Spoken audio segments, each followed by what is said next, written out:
Again, welcome. Thanks for joining the CHP webinar this morning. It's been one in a series of several that we've had this year. And I'm really personally excited about this one today. I'd like to introduce Julia Walsh. So Julia is doing some fascinating work, which she recently wrote a book about.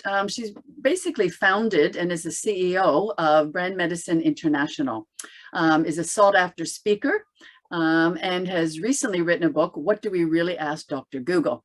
And basically what I'm fascinated about is her whole emphasis and expertise around taking these big piles of data that we all know we've got that exists, and how do you look at that and analyze that to get sharp and good insights within the healthcare space. So I think it's going to be of interest to many people. Without further ado, I'll hand it over to Julia. We will be sending you a recording of today's webinar, so you can look forward to receiving that. And some of you lucky recipients got a free copy of Julia's book, which is available on Amazon. So she'd love you to share any thoughts or comments you have on LinkedIn for those who received that for registering quickly. So welcome, Julia. Thank you so much. We'll leave some time at the end of your talk for some Q&A, and if everyone can send them in on the Q&A thread. Over to you. Welcome. Fantastic. Thank you so much, Brenda. It's an absolute honor to be here with you guys today and speaking on my favorite topic, which is search listening. I'm just going to share my screen as a way to start, because I actually like to kick this off with reflecting on our own expectations and behavior in relation to looking up healthcare guidance and advice online. So yeah, are you able to, in the comments there, I don't know if the participants are able to actually put their hands up if we're able to see that. But at any rate, for you to just reflect on, oh yes, 2 people have raised their hands that have looked up things in the last 24 hours. 4. All right, so we've got quite a few people here who acknowledge that we've turned for advice to Dr. Google for our own health needs. Even though we actually all work in the healthcare industry, we still very much trust this resource. In fact, it's a reality that Dr. Google is a virtual member of pretty much every multidisciplinary team on every patient journey. And so acknowledging our own behavior, then it sort of puts the patient experience front and center when we consider the value of search data. So search listening, and I spent about 18 months developing my methodology for this. I get so excited about it because I've worked with many clients across all different categories, from OTC through to prescription, through to devices. And I believe that when we're working on our brand plans and we're coming up with tactical ideas, this type of insight harvesting elicits all kind of advice that can inform our brand strategy, help us to craft our messaging so that it resonates with our end users, because sometimes the words they use in search are very different to the words we think they're using. And so that can cause a big digital disconnect. So it can inspire the messaging as well as the tactical planning.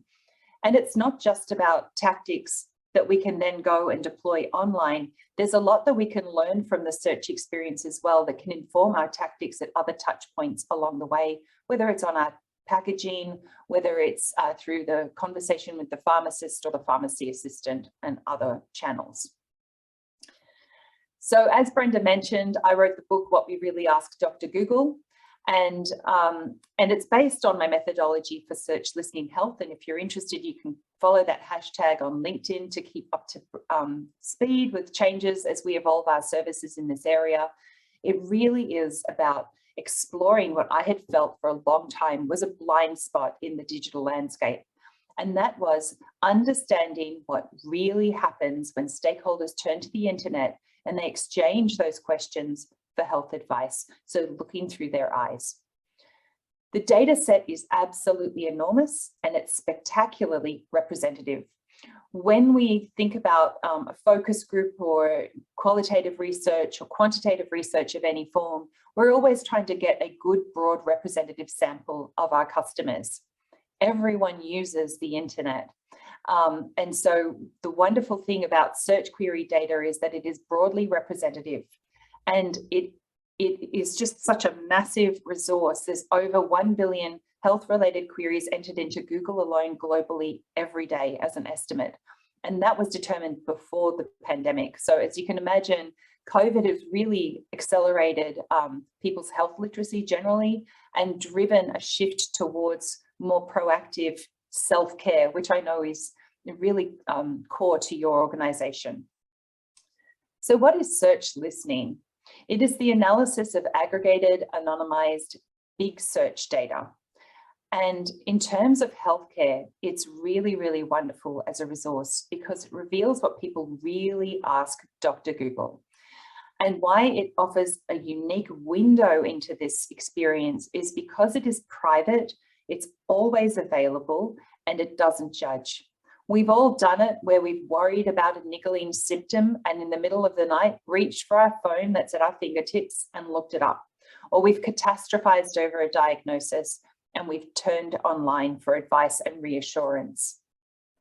So as I mentioned, there's over 1 billion health-related questions entered every single day, so we can really tap into this data set. It offers us a digital truth serum, revealing real patient concerns. And I'll go into that in a few slides, because I think bringing the emotional mindset into the digital search experience is very important as well.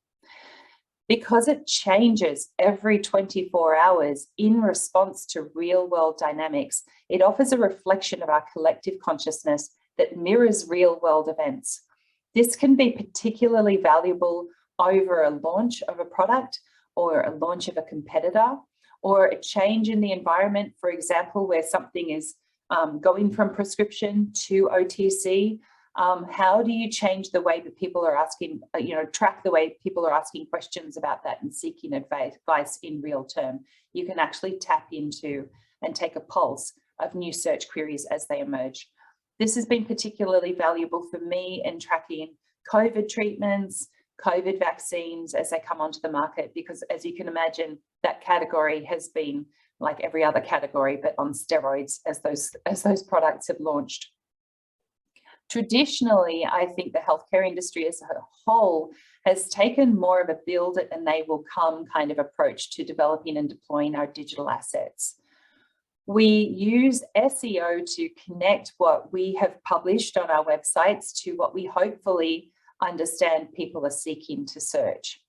What we've done with our methodology and our approach is to really flip that and step through the looking glass to understand what that digital information experience actually looks like in the real world from our end users' point of view. Just to clarify as well that search listening is not social listening. Social listening is a well-established methodology and category that healthcare are very familiar with, and often I find the two disciplines are confounded with each other. It's quite different because we live our best life on social. But for many of us, we actually think about our search query history. You can see that it is a close tracking of your real life. In this instance, I was waiting for my son who was having an 1.5 hour long MRI of his brain and spine. And I'm sitting outside that room on my phone, Googling everything from the contrast that they were using to the prognosis for the diagnosis to the best doctors to treat it, all of those kind of questions. Now, my parents didn't even know that I was there, but Google did. And this represents a great example that shows how we can tap into the very beginning of the patient journey using search data. Because in those instances, people are not going to run online and actually talk about their private health experiences. Patients ask different types of questions at all different points of the patient journey. So we try to understand when we're working with our clients, what is the leverage point that you're looking to sort of dive into and strategically leverage. And so we look at the types of questions that people are asking at those different points in time. And then we think as well about how they feel. And this was a part of my work that was inspired actually by my personal experience with regards to being a carer for my son. And you think about the grief cycle, and it really does apply to healthcare, to our own experiences and reactions as to how we feel. So when patients are at different points, they will ask different types of questions. So denial, an example might be, can my HIV test be wrong? Bargaining, an example might be, can newly diagnosed diabetes be reversed? Depression could be, my eczema is making me feel suicidal. And acceptance is a really interesting one, because if we're trying to find actual patients themselves and filter out all the other noise around a diagnosis, you will find, if you study my migraines, my blood pressure, my skin, my hair, if you put my in front of it, people really ask questions in that personal way about their own conditions. So you can actually harvest all of the questions that have been asked by patients. The other thing here is that at different points in time, these patients need different types of information. And one of the biggest gaps that I find when I undertake my work is that the emotional support is really missing. And we could do a lot better job of turning up where and when our patients need it, but not just with evidence-based advice, but emotional support that connects with and supports them on this patient journey. So part of our work, of course, is studying the questions that people ask, but the other really important thing to understand the digital information experience is to look at what's coming up in the search engine results pages for those stakeholders. I actually do quite a bit of work across pulling apart what could be a patient query versus what might be a healthcare professional query. I know that prescription medicines is not so much a focus for your group, but doctors will ask very different questions than patients will about a medication. So a patient might ask, Prolia, what does it do to the body? And a doctor would ask, Prolia mode of action, or Prolia MOA, or even denosumab MOA. So that's an important distinction, because then we can actually look at what those particular stakeholders are getting in response to their search query. The reason why what they find is really important is because I believe that the search experience happens upstream of a lot of other channels. So people turn to the internet, they get their advice, it informs their opinion. If they find something really alarming or shocking or controversial, they will often bring it into a social group that might be focused around that disease state, and they might share it there for validation or feedback. Suddenly, something that is found in the dark corner of the internet by a random search query is put in the spotlight and amplified, and you can have a runaway situation which can have reputational consequences for your medication or your product. It also informs the offline conversations, particularly between their healthcare provider and the patient, whether that's the pharmacist, and as well between their friends. So what is found in search really matters, and understanding that digital information experience, I believe, should be central to any comms strategy. One of the wonderful things that we've actually been able to develop, that I had for a long time really wanted to be able to develop, was to look across a category as a whole, across all of the questions that people are asking in relation to this category, and understand what is the relative presence of all of the digital publishers that play a role in that category. And that's how we developed our share of SERPs analysis. So we're able to actually measure across all of those aggregated questions, looking at all of the page one search engine results, and see who's got the most prominence of the, in that digital landscape, and where our own assets are sitting as well. We then distill what are the top 40 sites across all of the queries. I've hidden what the sites are in this example, but we're able to show, who really is dominating that landscape. Where does your asset currently sit? Is the information requiring high health literacy and therefore out of reach for the average patient? Is there a super reviewer who keeps popping up on every single page, but who is a patient that is not necessarily validated? We don't know their comorbidities, we don't know how they took the medication, and they can really change the narrative around your brand as well. Is the content local or is it overseas content? So I think it's really valuable to know your top 40.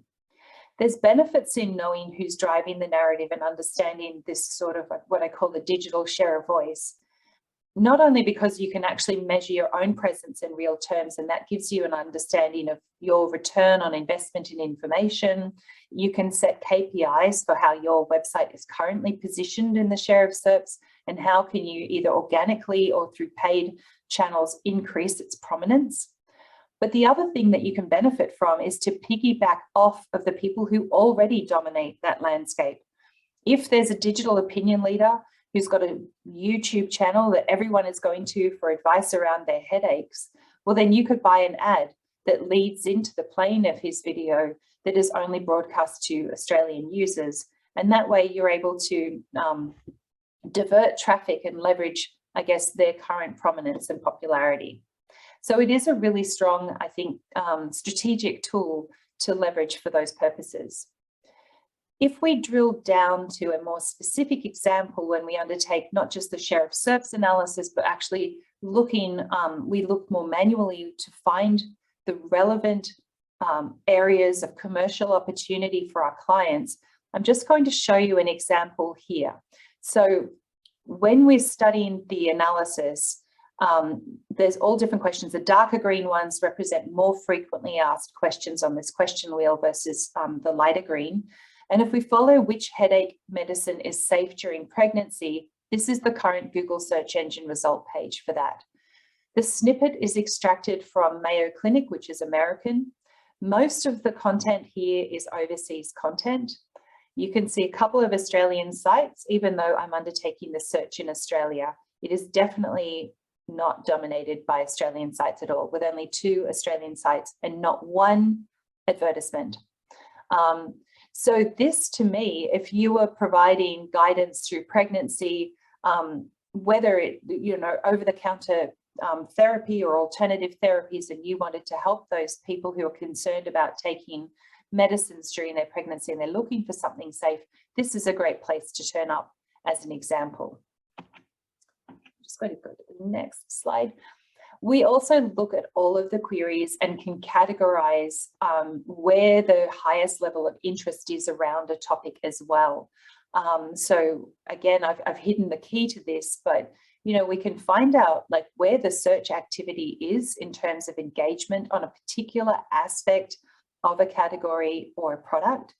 And so therefore you can go, okay, well, that's where the greatest need for information is, and that's where we should be focusing our content development strategy. So that can be really useful as well. Then you can become the go-to resource in the category. The different types of aspects of how we approach search listening to leverage it for commercial benefit and insights is we can do like a one-off in-depth analysis, or you can do an annual plan if you're in a fast-moving category and you want to see how it changes over time. Or you can just do a high-level search listening safari, which can be an interactive exercise with your team. Or if it's something that's super fast-moving and very quickly changing, we can do a search alert where we take a weekly pulse of what's changing.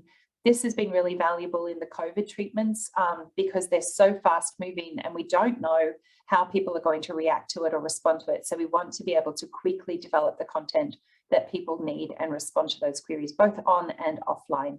So in that case, and then of course, some organizations look to establish this capability in-house. So, when we're thinking about the search data as it's aggregated, it really is just Google auto suggest on steroids, and then traveling through from those search queries to understand the real world digital information experience and going through to seeing what is coming up in response to those questions. Where is our current content placed? Who are the digital opinion leaders in that space that we can either collaborate with or piggyback off of? Where are our commercial opportunities to be placing our own promoted and paid content and all of those kind of things? So I thought it might be a good time now to maybe stop and see if people have any questions. Are you using this? I've got some sort of thought starters here as well. What do you see as the biggest single opportunity, and how might you apply these insights to your brand planning based on what you've seen today? Okay, I don't have any specific questions on the Q&A, so please send some through. I do have one. question, Julia. I've got a couple of questions. One is, given the, and sorry, I'm trying to find my camera. I'll just keep talking in the meantime. Given the, you said that kind of 10 to 15% change per day, you know, so it's obviously a very dynamic space. Yeah. How would one keep current with this kind of analysis, I guess? Yeah, so that's where we run a baseline. So what can be really valuable is we can run a baseline to capture the search query data maybe prior to a launch. And then we can actually run another analysis, and then it just basically elicits like what are the changing queries, and so therefore those are the ones that are newly emerged. It doesn't necessarily have to be from like before launch through. We can run a baseline and we can hold that data set. And then we've had situations where medications have had a recall, for example. And so we can actually track the newly emerging questions in response to those recalls. And it can be very enlightening to see the way that people ask questions, because we might think that they're just Googling for the recall, but they're not. In one instance, I saw insert brand name horror stories emerge after a recall. And so if we're not understanding the words that they're using and managing the content that's coming back in response to that, which we can do through working with Google. Google has a your money or your life philosophy. So if there's content that is inadvertently putting people at financial risk or misleading them or misrepresenting them with health advice, then if you report that to Google and provide the evidence in response to that, they can deprioritize that content. So in that instance, when someone's Googled enter brand name horror stories, you can actually then follow that through and report stuff that might be found in the dark corner of the internet and get rid of it in a way that just rebalances and manages the reputation of the brand. Okay, I have a question here, and the question is, what have been some of the most alarming things you have noticed in your research, or conclusions or insights? Oh, where do I start? I mean, this work is so endlessly fascinating because quite often I think the biggest disconnect is the emotional sense that people are feeling around a condition. And I think we're all often so kind of caught up in giving them the advice and conveying our key messages that we forget about the human on the other side. And so, you know, I think one example was, you know, obviously this one where someone was asking about my eczema's making me feel suicidal. And then we see them being taken to a page that there was nothing on there from Lifeline or Black Dog Institute. There was nothing on there that spoke to them personally about how they feel in that moment when they undertook that search query. And some of the content was actually clinical papers that had published the higher correlation of people with this disease with committing suicide versus the average population. Seriously, is that what they need to be reading in that moment? Definitely not. Another one was where I saw people turn to the internet and they're asking, you know, people are more afraid of dying, of losing their sight than they are of dying. And so there are very new treatments in the space for ophthalmology that treat diseases like age-related macular degeneration and things like that. So one patient had turned to the internet, or probably many patients actually, as a frequently asked question, can Lucentis restore vision? And so when they asked that question, they were then taken to investor-related content. And so that's, again, another really big digital disconnect. I think one of the biggest challenges, of course, is that we're not allowed to publish about prescription medications in Australia. And that's a whole other category of things, I understand. But I do feel we can do a better job of turning up with compassion and empathy for people when they're searching online about their health conditions. Okay. I have another question. We just completed the self-care opportunity report. So CHP engaged this researcher to do this. I covered a bunch of different areas, but one in particular was the digital, use of digital, I guess, in healthcare. And not surprising, as per your stats, you know, over, I think it was 81% of Australians will search health information online, and that varies by age group, etc. And shockingly, well, no, I'll get to the shocking moment, 2/3 would look to Dr. Google for information before seeking a healthcare professional's advice. Yep. And only 9% fully understand what they read on the internet. Yep. 9%, right? And again, varies by age group. So I guess I put that up. Any thoughts around that? I know you're talking about, understanding the kinds of questions, et cetera, but is there anything we can learn about what they're understanding when they read things on the online? Definitely. I mean, I think accepting that Dr. Google is a virtual member of every multidisciplinary team along every point of the patient journey is the first step. So going from that company-centric, product-centric point of view and approach to developing our comms strategy is really putting ourselves in the shoes of those stakeholders and going, what are the questions and concerns that they have at all of these different points, and accepting and knowing that they're going to do that.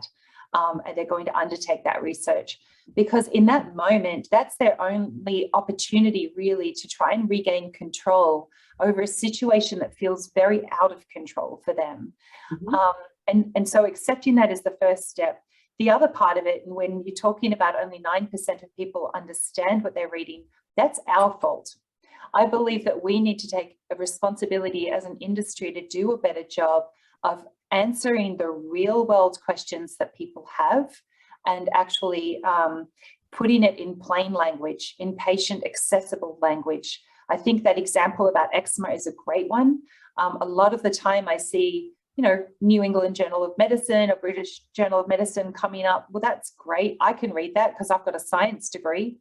But even so, when I'm looking for advice because I'm worried about a health condition for myself or a loved one, you're in such a heightened state of panic that you actually can't even process that, highly clinical information.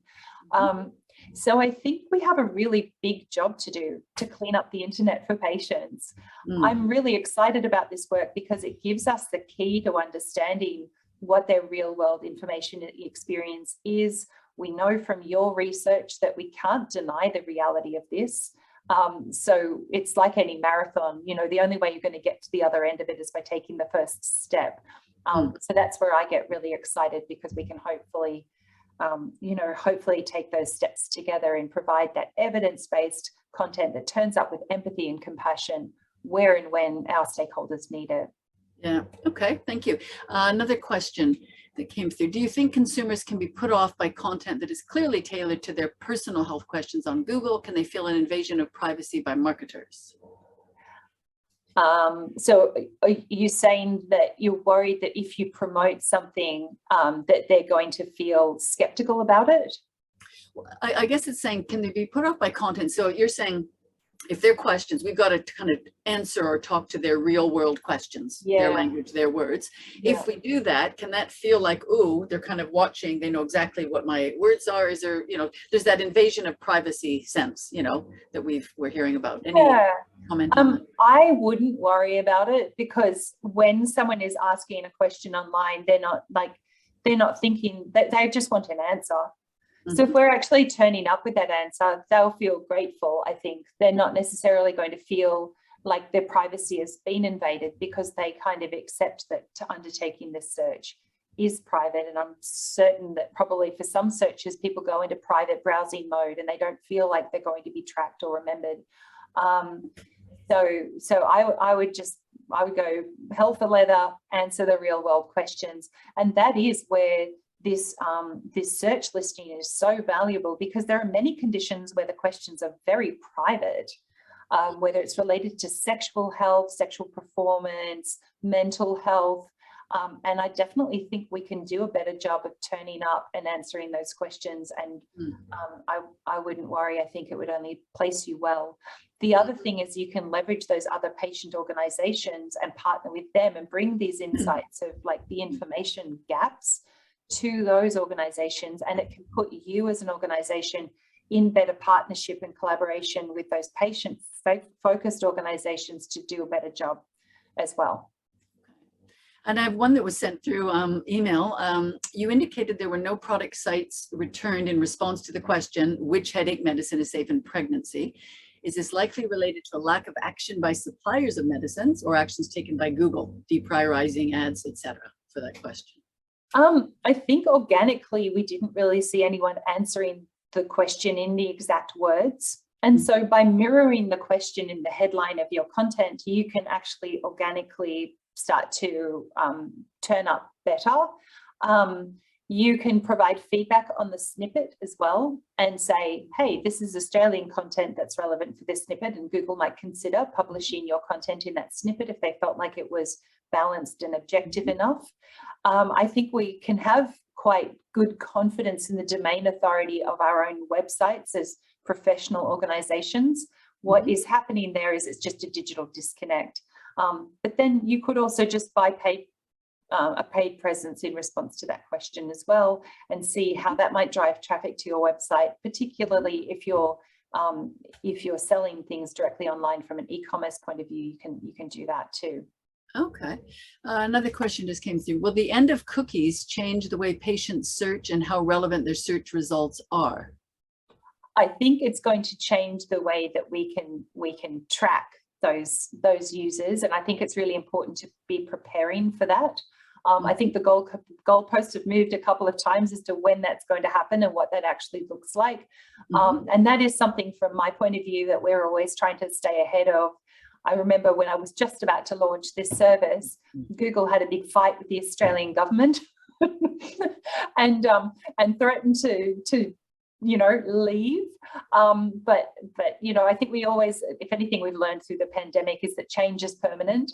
And so we always need to be preparing for how things are going to change. But that's not to say that we still can't use these insights, because we will still be able to scrape the search data and still be able to answer the real world questions organically if we do a great job of that. I would recommend doing that in a bite-sized format, pun intended, because if we publish some big PDF, that turns up in response to every single question, but then someone like trying to open it on their phone and find in that 170 pages where the answer is, they don't know if it's in there or not. Complete waste of time. Short bite-sized answers. And even though if you're not able to track the cookies of that user, they've connected with you.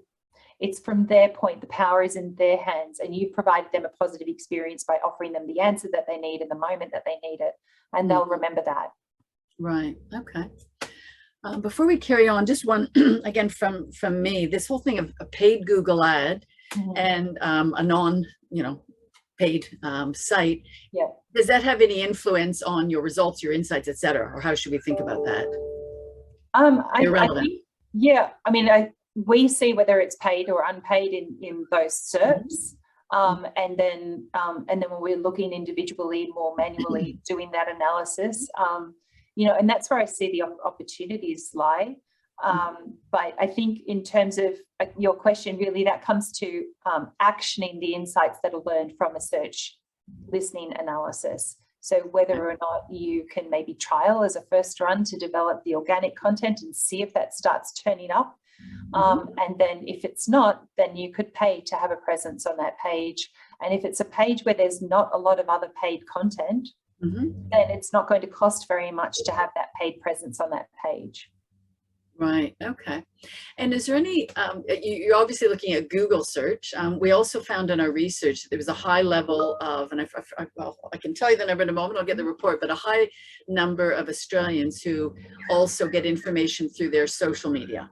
Right. Now, is that just a whole separate arena to what you're doing, or any comments on that? Yes, I think there is a place for social listening. I think what I find, and people do go there for that advice, but I'm pretty confident that a lot of people will go to Google first. And so they'll take those private queries first before they feel confident enough to go to social media.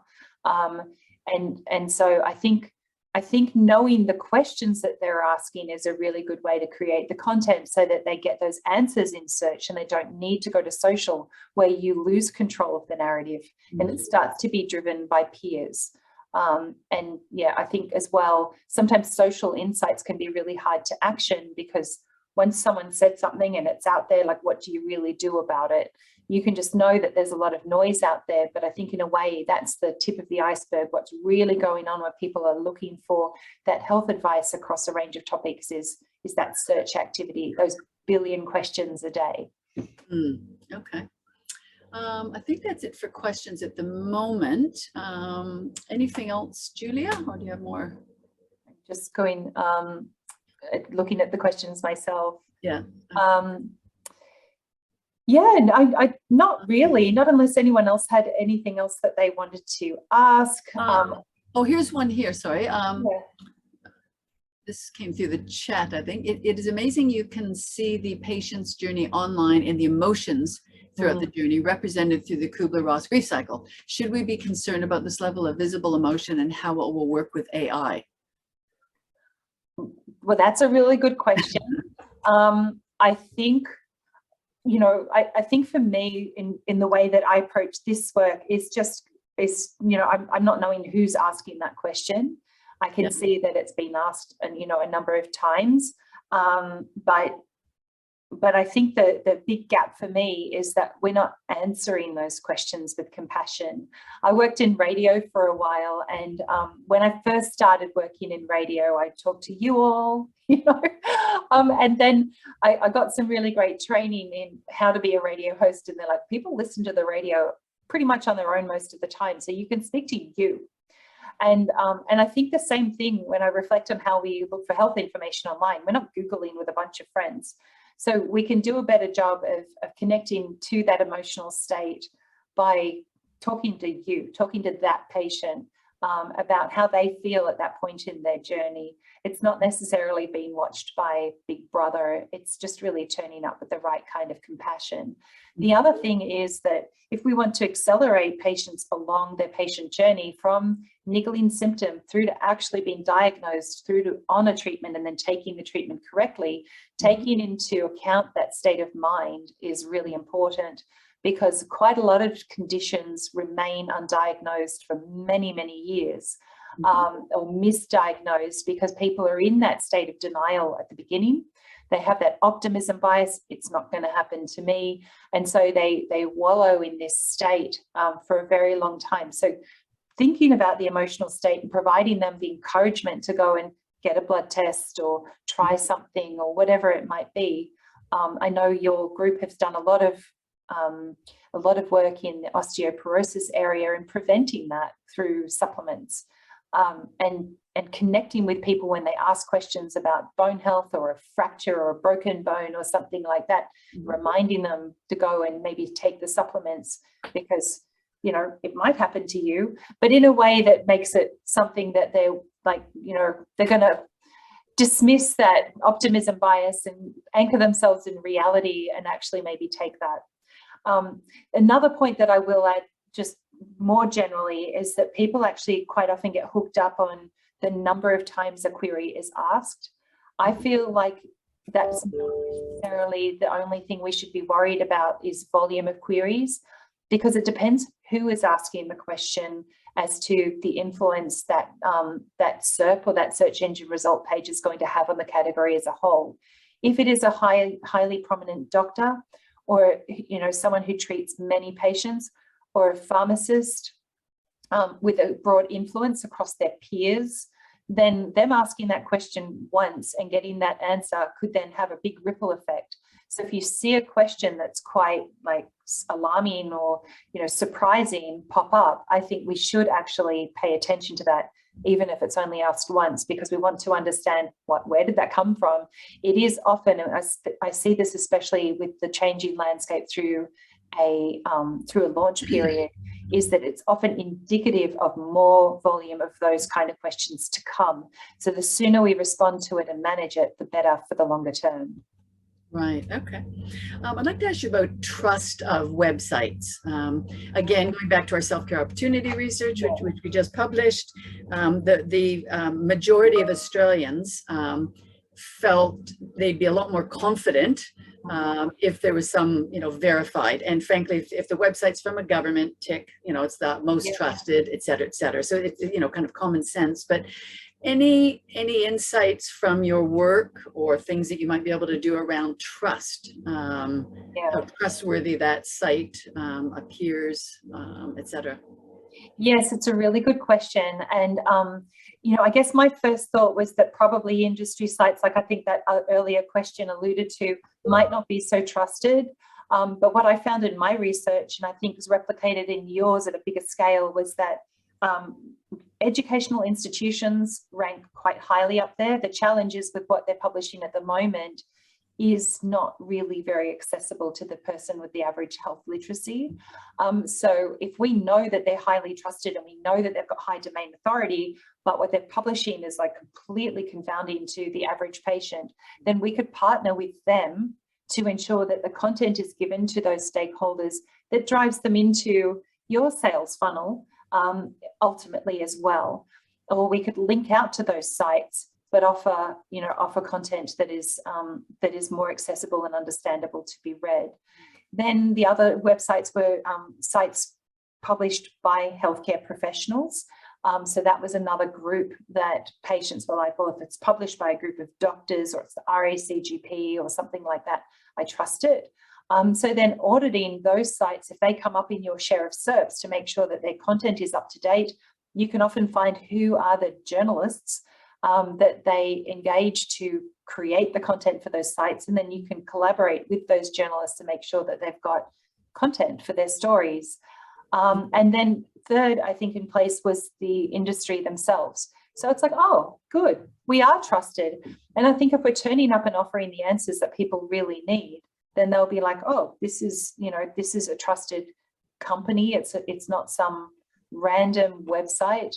And the other thing is, they're going to feel brave enough to click on it. They're going to feel brave enough to click on any of the sites that belong to any of your members, I'm certain, as opposed to some of these other random sites that I see come up that are trying to sell products directly, that you click on and you get all kinds of like, I've learned not to click on them. I'm like, oh, that's some random malware being put on my laptop right now. So there is a sense of trust, and be confident in that. And if we're answering the right questions, then the trust point is moot. Right. Okay. And does your work, I'm assuming the answer is no, but can you tell, like, say demographically, can you say, hey, in terms of, baby boomers or the younger generations, differences in what you're finding, or not necessarily? Yeah, there are nuances actually, depending on the category. Obviously, it's entirely specific to the category. But if we're looking for mothers with a particular condition, that can be found. Older males, if the question's about acne, we know that they're probably teenagers. If the question is about prostate health, then it's probably older males. So we can, based on the category, go, well, this is that patient segment. And then as I mentioned, when you're trying to hone in on the people themselves, if you put my and the condition straight after it, then you go, well, these are all of the people. And then we sift through those questions and we can go, those are younger, those are older, depending on the way they ask. Sometimes as well, younger people will more frequently use voice activated search. So you'll see the search queries in a full sentence, as opposed to like older men, for example, that will type with their thumbs and it's quite condensed and it's not really a full sentence. So that can be an interesting way to start to pull it apart as well. Okay. Oh, and then of course, healthcare professionals will ask really, more technical questions. And so you can go, well, that's not a patient, that's a healthcare professional. Right. Okay. One last question I have is apps.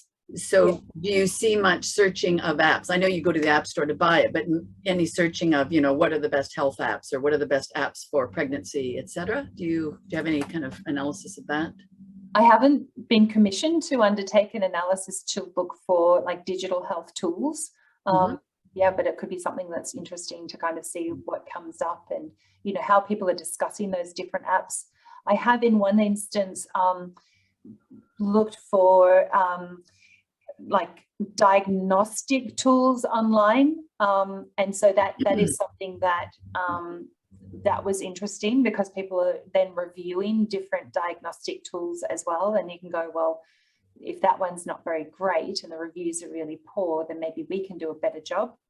And I just actually remembered back on your question regarding trust, the WHO, because they had produced a diagnostic tool in this space, but the WHO is a really big trusted resource that people actively search for around a category. So they're looking for the WHO advice. Sometimes that can get confused in a Google search where Google reads that as who, as in who, you know, the person. And so I think if we want to publish trusted content, we can republish content from the WHO and anchor that in the way that we answer the question, but bring them to our site that republishes content from the WHO and links out to their site for more information. And that's a great way to organically raise your profile as well in the SERP. Okay, great.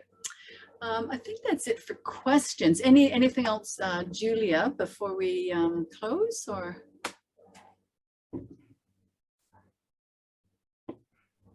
It doesn't look like it. No? Okay, all right. The only thing is, I just say this is such interesting work. I get so excited doing it. Like, it's not boring ever.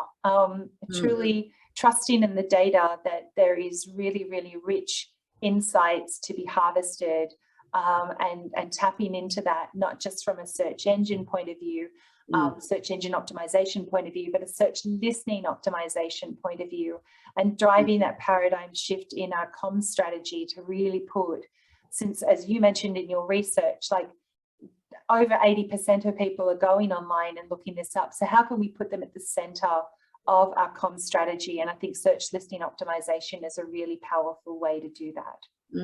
Okay, so I do have one more question that just came in. I'm probably going to add should, because I think the answer might be clear. Have patient organizations been involved in reviewing language? That's maybe a... I think probably through their focus groups and their other research, they're definitely doing that. And I think this is the next frontier to really dive into a bit further what patient queries and concerns really are, and bringing that language in. Because if we do the share of SERPs and we find out that you're not turning up, it's because there is that disconnect between the language you're using and the content you're creating, and what people really want to know and how they really talk about a particular category. Right. Okay. Okay. I think that's it. No other questions have popped up. So I guess, first of all, thank you so much. I think we've kind of heard the tip of the iceberg on this whole subject. Really fascinating, and there's probably way more that we don't know, obviously, in terms of how people are searching, what they understand, you know, their emotion at the time, etc. So a lot of good food for thought for us. So thank you so much for your time today, Julia. And like I said, to the attendees, Julia has kindly agreed to share the webinar recording. You can obviously reach out to her if you want to talk to her about her book or anything else you've heard today.